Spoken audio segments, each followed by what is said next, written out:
শ্বশুর আব্বা গ্রাম থেকে আমার জন্য তাল, আম, কাঁঠাল সহ বিভিন্ন প্রকার সিজনাল ফল আনলো।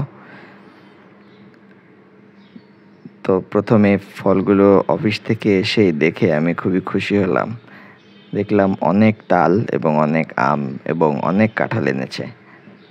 শ্বশুর আব্বাকে এই জন্য অসংখ্য ধন্যবাদ।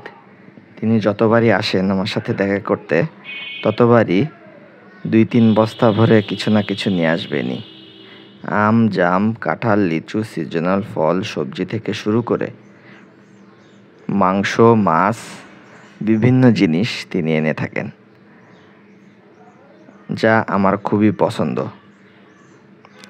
এই তালগুলো বাসায় এসেই কেটে নিলাম। কেটে নিয়ে তারপরে খাওয়া শুরু করলাম। যা দারুণ! তালগুলো একদম কচি ছিল এবং ভেতরে মিষ্টি নরম আঁশ ছিল এবং রসে পরিপূর্ণ ছিল।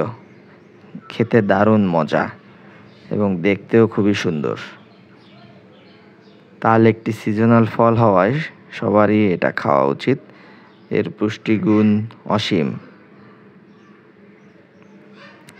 এর ভিতরের রস এবং শাঁস খুবই মজার হয়ে থাকে।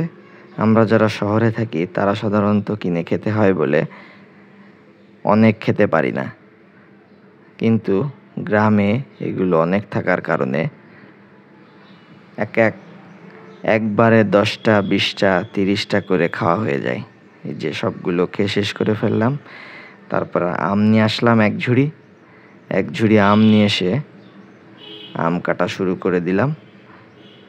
আম কেটে তারপরে এবার আম খাওয়া শুরু করলাম। আম আপনারা জানেনই পুষ্টিগুণে সমৃদ্ধ একটি ফল। সাধারণত সিজনাল ফলে ওই সিজনের যত ধরনের রোগ হয় সেসব রোগের রোগ প্রতিরোধ ক্ষমতা সব সিজনাল ফলে বিদ্যমান থাকে, ফলে আমাদের সিজনাল ফলগুলো খাওয়া উচিত।